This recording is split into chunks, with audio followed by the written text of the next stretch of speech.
শবে বরাতের রাতে একত্রিত হয়ে রাতভর ইবাদত করা ও পরদিন রোজা রাখা কতটুকু শরীয়ত সম্মত? ভাইয়েরা আমার, শবে বরাত উপলক্ষে রাতভর একত্রিত হয়ে মসজিদে ইবাদত বন্দেগী করা কোনো হাদিস দ্বারা প্রমাণিত নয়। এবং দিনের বেলা যে রোজা, এই রোজা শবে বরাত উপলক্ষে না, এটা হলো শাবান উপলক্ষে রোজা। এই রোজা হলো আইয়ামে বীজ উপলক্ষে রোজা। নবী করিম সাল্লাল্লাহু আলাইহি ওয়াসাল্লাম শাবান মাসে এমনি বেশি বেশি নফল রোজা রাখতেন, সেই হিসাবে আপনিও রাখবেন। আবার আইয়াম বীজ 13, 14, 15 রোজা রাখতেন, সেই হিসাবে রাখবেন। আপনি আল্লাহর ক্ষমা, এই রাতে আল্লাহ তাআলা বান্দাকে সাধারণ ক্ষমা ঘোষণা করেন, হিংসুক ছাড়া, মুশরিক ছাড়া। এই রাতের এই ফজিলত পাওয়ার জন্য আপনি চেষ্টা করলে সেটা ভালো, আল্লাহর কাছে ক্ষমা লাভের চেষ্টা করবেন, কিন্তু বেদাতি কোনো পন্থায় না। অনেকে বলে যে এত রাকাত নামাজ, অমুকটা অত সূরা এত রাকাতে পড়তে হবে, এগুলা মন গড়া কথাবার্তা, এগুলার কোনো ভিত্তি কোরআন হাদিসে নাই। আবার অনেকে মনে করে হালুয়া রুটি খাইতে হবে, আতশবাজি করতে হবে, আলোকসজ্জা করতে হবে। শবে বরাতকে কেন্দ্র করে যা হয় তার বেশিরভাগই বেদাত এবং ভুয়া, মন গড়া ভিত্তিহীন, এগুলার কোনো অস্তিত্ব কোরআন হাদিসে পাওয়া যায়। আল্লাহ আমাদের সবাইকে সুন্নাহ মেনে চলার তৌফিক দান করুন। আমরা সুন্নাহ মেনে চলবো। শাবান মাসের সবচেয়ে বড় আমল হলো নফল রোজা রাখা, বেশি বেশি রাখবো তো ইনশাআল্লাহ। লাইলাতুন নিসফি মিন শাবান প্রচলিত শবে বরাত উপলক্ষে আমাদের করণীয় কি? বিশেষ করে এই রাতে মসজিদে ওয়াজ মাহফিল, দোয়া দরুদ, ইবাদত বন্দেগী এবং নানা ধরনের খানাদানার আয়োজন করা হয়। কোরআন সুন্নাহর আলোকে এগুলো ঠিক কিনা জানালে উপকৃত হব। ভাইরা আমার, লাইলাতুন নিসফি মিন শাবান, যেটাকে আমরা শবে বরাত বলি, এই লাইলাতুন নিসফি মিন শাবানে আল্লাহ তাআলা হিংসুক এবং মুশরিক ছাড়া বাকি মানুষদেরকে, বাকি মুসলমানদেরকে আল্লাহ তাআলা সাধারণ ক্ষমা ঘোষণা করেন মর্মে একটা হাদিস আছে। এছাড়া আরো বেশ কিছু হাদিস আছে যেগুলোর কোনো না অনেকগুলো সনদের মধ্যে কিছুটা দুর্বলতা আছে, কিন্তু মোটের পরে এ রাতের ফজিলত সুসাব্যস্ত এবং প্রমাণিত। কিন্তু এর মানে এই নয় যে এই রাতকে কেন্দ্র করে আমরা যা করি আমাদের দেশে তার সব সঠিক।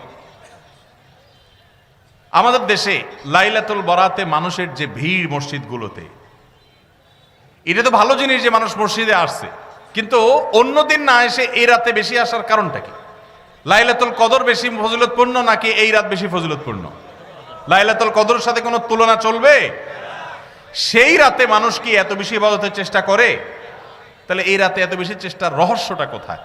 রহস্য হলো আমাদের দেশে মানুষ মনে করে যে এই রাতে ভাগ্য ঠিক হয়, অতএব সারা বছর যাই করি না করি এই একটা রাত মসজিদে গিয়া আল্লাহ বিল্লাহ করে যদি সারা বছরের ভাগ্যটা ঠিকঠাক করা যায়, এরপর আর মসজিদে যায় কেনা। এই চালাকি করলে কি ভাগ্য ঠিক হয়ে যাবে? ভাইরা আমার, লাইলাতুন নিসফি মিন শাবানকে কেন্দ্র করে বহুবিধ বিদআত, বহুবিধ বাড়াবাড়ি, বহুবিধ কুসংস্কার আমাদের সমাজে আছে। এক সময় তো প্রচুর পরিমাণ পটকা ফুটাফাটি চলতো। আলহামদুলিল্লাহ, প্রশাসনের ভাইয়েরা প্রতি বছর নিষেধাজ্ঞা আরোপ করেন এবং এটা অনেকটা কমেছে, যেটা আমাদের নিরাপত্তা হুমকির মধ্যে আমাদেরকে ফেলে। দিনের নামে আমরা কখনো সেগুলো করতে পারি না।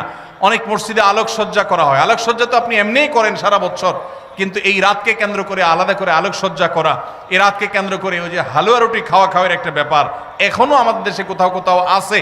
অনেকে মনে করে নবীজির দাঁত মোবারক শহীদ হয়েছেন উহুদের ময়দানে, তো তিনি হালুয়া খাইছেন, সেজন্য আমরা ভালো দাঁতে হালুয়া খাই।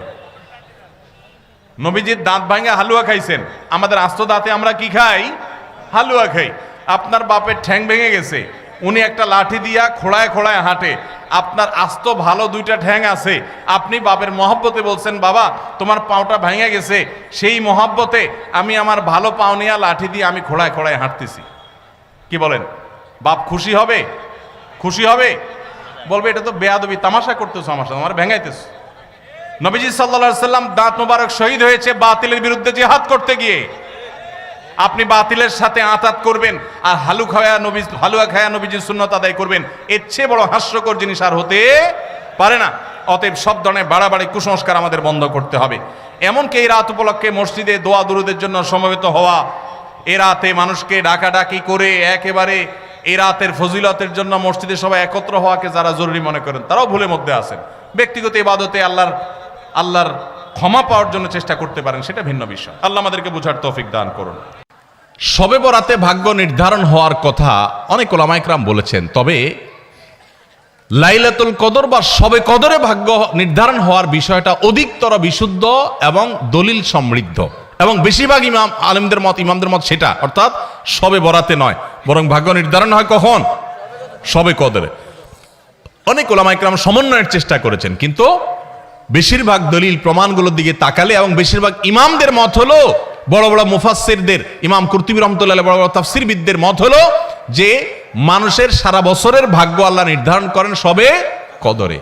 যাই হোক, যখনই আল্লাহ রাব্বুল আলামিন ভাগ্য নির্ধারণ করেন, বিশেষ সবে কদর ঠিক করেন, তার দলিল কি? কোরআনে কারিমে একটা সূরা আছে, নাম হলো সূরা দুখান, আয়াত নম্বর 3 এবং 4। এটার বাংলা অর্থ দেখে নেবেন। আল্লাহ বলেছেন, ইন্না আনজালনাহু ফি লাইলাতিন মুবারাকাতিন ইন্না কুন্না মুনজিলিন। একটি বরকতময় রাতে আমি কোরআন নাজিল করি, ফিহা ইউফরাকু কুল্লু আমরিন হাকিম। সেই বরকতময় রাতে, যে রাতে কোরআন নাজিল হয়েছে, ওই রাতে সব গুরুত্বপূর্ণ বিষয়গুলো ধার্য হয়। বরকতময় রাতে যে কোরআন নাজিল হয়েছে, সেই রাত কোনটা? শবে বরাত না শবে কদর? কারণ কোরআনের সূরা কদরে আল্লাহ বলছেন, ইন্না আনজালনাহু ফি লাইলাতুল কদর। তাই লাইলাতুল কদরে কোরআন নাজিল হয়, আর সেই রাতে আল্লাহ গুরুত্বপূর্ণ বিষয়গুলো ধার্য করে। এখান থেকে বোঝা যায় সবে কদর ভাগ্য নির্ধারণ হয়। যাই হোক, যখনই হয়, আমরা ভাগ্যে যেন ভালো কিছু পাই, আমাদের ভাগ্য যেন সুপ্রসন্ন হয়, নসিবে যেন ভালো কিছু লেখা হয়, বাজেটে যেন ভালো কিছু থাকে, আমরা চাই না? কি করলে আমাদের নসিবে ভালো কিছু হবে? আমরা আজকে কয়েকটি আমলের কথা বলবো। নাম্বার 1, প্রথম আমল হলো ঈমান এবং তাকওয়ার চর্চা করতে হবে সারা বছর জুড়ে। এক রাত্রে যায় মসজিদে কান্নাকাটি করে আল্লাহকে এটি দোয়া দরুদ করে একটু ভাগ্য ঠিক করে সারা বছর আপনি টোটো করে ঘুরে বেড়াবেন, এটা বোকার স্বর্গে বাস করার সমান। এটা কখনো সঠিক বিষয় না। বরং আপনি ইবাদত বন্দিগি নেকামল সারা বছর জুড়ে করার চেষ্টা করবেন। আল্লাহ বলেছেন, ওয়ালাউ আন্না আহলাল কুরআ আমানু ওয়াত্তাকাউ লাফাতাহনা আলাইহিম বারাকাতিম মিনাস সামা। যদি কোন জনপদের লোকেরা ঈমান আনে আর তাকওয়া অবলম্বন করে, আল্লাহ বলেছেন তাদের জন্য আসমান থেকে আমি বরকতের সমস্ত দুয়ার খুলে দিব। এই জন্য আপনি আল্লাহর প্রতি ঈমান আনবেন এবং হারাম থেকে বেঁচে চলবেন, আল্লাহর নির্দেশগুলো মেনে চলবেন, আল্লাহ আপনার জীবনে বরকত দিবেন এবং আল্লাহ তাআলা আপনার ভাগ্যে ভালো কিছু দিবেন। সবচেয়ে বড় ভালো কিছু পাওয়া হলো মানসিক প্রশান্তি, সেটা আল্লাহ তাআলা দিবেন, জান্নাত তো আছেই। 2 নম্বর আমল হলো ইস্তেগফার করবেন, গুনাহ মাফ চাইবেন, আস্তাগফিরুল্লাহ ওয়া আতুবু ইলাইহি। যারা বেশি বেশি পড়ে, আল্লাহ তাদের রিজিকে বরকত দান করে, ইনকামে বরকত দান করে। আল্লাহ বলেছেন, ওয়া ইয়ামদুদুকুম বিআমওয়ালিন ওয়া বানিন। যারা ইস্তেগফার করে তাদেরকে আল্লাহ সম্পদ এবং সন্তান দিয়ে সমৃদ্ধ করেন, তাদের ভাগ্য ভালো কিছু হয়। এজন্য বেশি বেশি আস্তাগফিরুল্লাহ পড়বেন, আস্তাগফিরুল্লাহ আস্তাগফিরুল্লাহ, যত রকমের ইস্তেগফার আছে পড়বেন।